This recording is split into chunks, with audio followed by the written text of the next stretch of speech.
The beginning of the story shows a man who is eliminating his enemies on the battlefield of Afghanistan. But suddenly he began to be surrounded from all directions, but he still tries to survive and find a gap to escape. Apparently, it was just a nightmare that a former Marine named Jamie had experienced. It is known that now Jamie had economic problems, because all of his savings have been used to pay for his infant daughter's heart surgery. Then Jamie entrusted his daughter to his parents-in-laws, because today Jamie had business outside. Meanwhile, Jamie's wife still hasn't come home because Jamie's wife works the night shift. After that, the scene shows Jamie being picked up by a van, and Jamie gets into the car. Apparently, in the car there was already an armed group who were all former soldiers. This armed group is led by a former Marine captain named Nick Sheridan, and Mike is Jamie's biological brother. We were told that this group used to fight in Afghanistan, but suddenly they were fired and only given a little severance pay without any reason. Then, on the way, Mike explained that they were now going to rob the biggest bank in the city. Mike also chose to invite Jamie, his younger brother, because he knew that Jamie was in need of a lot of money. Not long after, they arrived at the location, then went downstairs to start the action. Once inside the bank, they immediately beat up security and asked everyone there not to resist. After that, they told the bank manager to quickly open the money vault right now. Initially, the manager did not want to comply with their request. However, because he continued to be threatened and forced, in the end the manager was willing to open the safe room. Nick, Jamie, and the others quickly drained everything in the safe. After finishing, one by one they began to walk out while remaining vigilant. But when they were outside, it turned out that their group was surrounded by the police. There was a terrible shootout. In this incident, Mike and Jamie's colleagues were shot dead by a large number of police officers. In the midst of the chase, Jamie took his wounded colleague to another car, while Mick would finish off the pursuing policeman.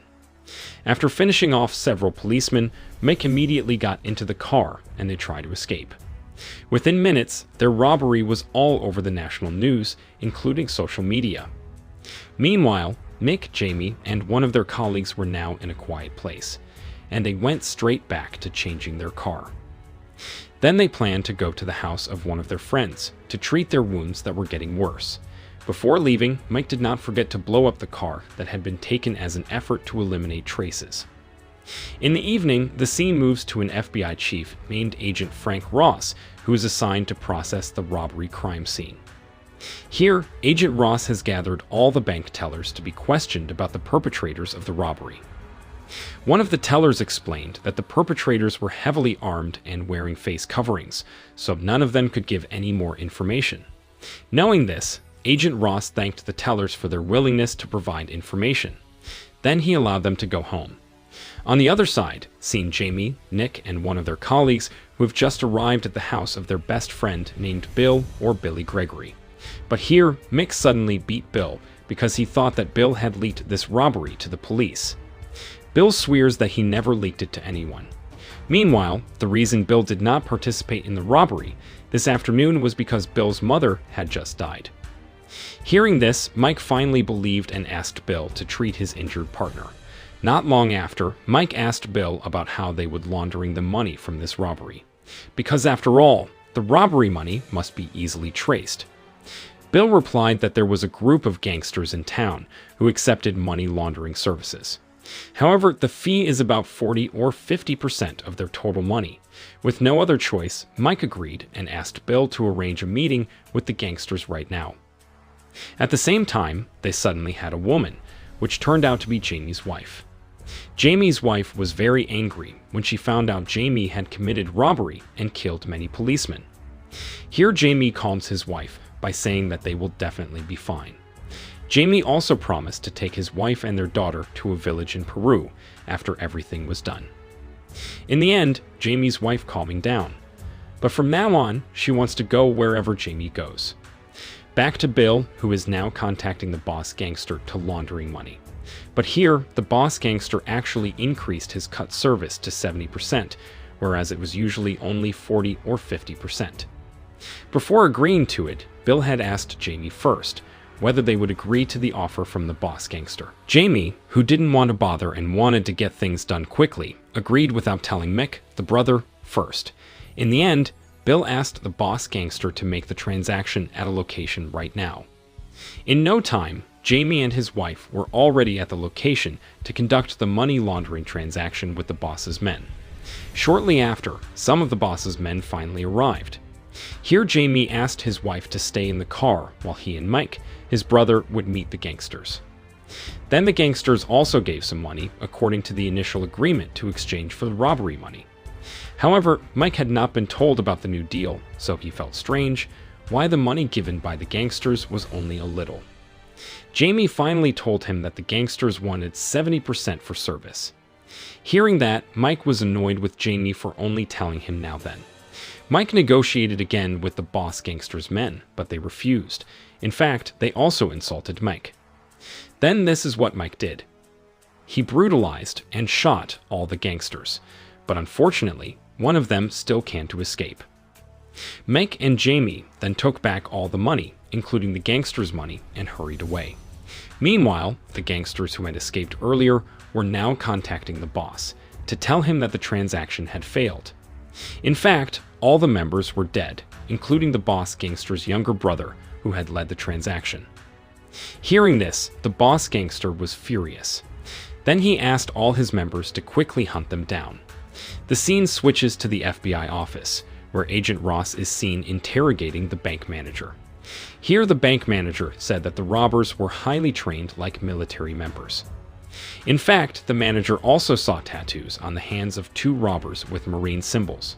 Shortly after, Agent Ross showed a photo of Jamie and Mike, who happened to have been arrested, then released 5 months ago. The manager finally said that he was sure they were the culprits. Moreover, the manager had clearly seen the eyes of Mick and Jamie. Knowing this, Agent Ross and his team quickly rushed off to find Jamie and Mick. On the other hand, Mike, Jamie, and his wife had just arrived at Bill's house. It can be seen now that Mike's partner has begun to recover, so he can escape with Mick and Jamie. Not long after, Jamie complained about Mick's actions that had killed the gangsters arbitrarily.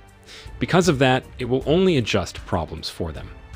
Jamie also said that if everything was settled, he no longer wanted to see Mike. Mike did not accept. He even spoke harshly until a fight broke out between the brother and sister. In the middle of the fight, they were suddenly surprised by the arrival of the gang leader's men, who immediately pointed their guns. In fact, here they also did not hesitate to kill Bill. Then they beat Mick, Jamie, and the others until they are unconscious. The scene moves to Agent Ross, the head of the FBI, who still hasn't found Jamie and Mike's whereabouts. Not long after, Agent Ross gets news of a gangster massacre. Until Agent Ross is convinced that the culprits must be Mick and Jamie. Agent Ross and his team immediately rushed to the scene of the crime. Behind that, Jamie, Mick, and the others are now hostages in a gangster base. Soon, the boss gangster and his men arrived, ready to torture them until they were all dead. Here, Mick whispered to Jamie that he apologized. Because of his actions, now they have to be like this. Hearing that, Jamie also apologized, and he would not make an issue of it anymore. Then, Mick told the boss gangster that he was the one who had killed the boss gangster's younger brother, including his men during the transaction. For that, Mike asked the boss gangster to let Jamie and the others go, while he would bear everything. However, the boss gangster refused, as he would finish them all off in a very painful way. After that, the boss gangster showed that he had 100 gallons of sulfuric acid that would be used to finish off Mick and the others, like chicken soup. Then the boss gangster asked one of his men to pour the sulfuric acid on Mike's partner's body. After Mike's partner died, it was Jamie's turn to be killed using the liquid. In fact, for this time, the boss gangster himself would douse Jamie as a revenge to Mike for the death of his younger brother. Then the boss gangster immediately brought a container of sulfate liquid and approached Jamie. Seeing this, Jamie's wife immediately screams hysterically, which makes the boss gangster feel disturbed. Then, when the liquid wanted to be poured on Jamie's head, suddenly Jamie and Mick quickly try to finish off the boss gangster's men. That left only the boss gangster, who was already helpless. Before finishing him off, Mike said that the boss gangster had made the wrong decision.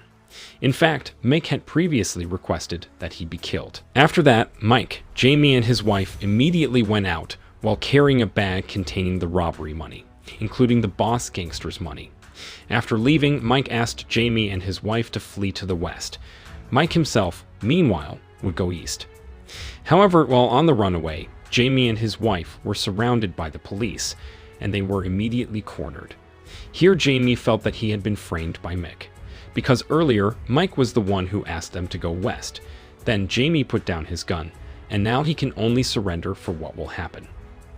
When the police approached to arrest Jamie and his wife, it suddenly turned out that all of this was Mike's plan to deliberately bait the police. Then Mike asked Jamie and his wife to leave as far as possible, while Mike will fight all the police who will pursue. At first, Jamie did not want to leave Mike, because after all, Mike was his biological brother. Jamie doesn't want to lose Mick, who is his only brother. However, here Mike assured Jamie that he would survive, and later they would meet again in rural Peru. In the end, Jamie and his wife leave, while Mike will face all the police who are hunting them. At the same time, Agent Ross, the head of the FBI, and his team arrived and immediately helped the police to arrest Mick. In this incident, Mike was shot in the stomach. However, with the energy he had left, he tried to survive, then escaped from the pursuit of Agent Ross and his team. After a long chase, Mike was exhausted. Suddenly, he took one of Agent Ross's men as hostage. Here, Mike asked the others to stay away before he could finish off Agent Ross' men. But who would have thought Agent Ross had actually targeted Mick from the side, so Mick was taken down. When Mike was helpless, Agent Ross asked where Jamie, his younger brother, was. Mick lied by saying that Jamie had died at the boss gangster place. Shortly after, Mike finally breathed his last. On the other hand, Jamie and his wife are now seen on the bus. Here, Jamie asks his wife to go home to their daughter and stay in this city for some time. As for Jamie himself, he will go first to the countryside in the country of Peru. A few days later, Agent Ross and his team were seen processing the crime scene at the boss gangster's place. Here, they also found Jamie's necklace in a container of sulfuric acid. Agent Ross and his team finally believed about Jamie, who was said to be dead. Meanwhile, his body must have been destroyed in the liquid. The next day, Agent Ross was curious. He was desperate to go to Jamie's wife's house. Incidentally, there was Jamie's wife, who seemed to be busy taking care of her daughter. Here, Agent Ross asked why Jamie's wife's face was a little bruised. Jamie's wife replied that a few days ago she had fallen from the bathroom. Later, Ross's agent also asked where Jamie was now. Jamie's wife said that Jamie had no news for a long time. In fact, she also plans to divorce Jamie. Hearing that, Agent Ross finally believed that Jamie was really dead. Then he said goodbye to go home immediately. 4 years later, showing Jamie, who has lived quietly in the countryside near the beach in Peru. Apparently, Jamie and his wife's family used to be descendants of Peruvians. Jamie's wife and daughter can also be seen living there. Now they live peacefully and can live a normal life like any other happy family. Later, Jamie said that he really missed his brother, Mick. At the same time, the film ended.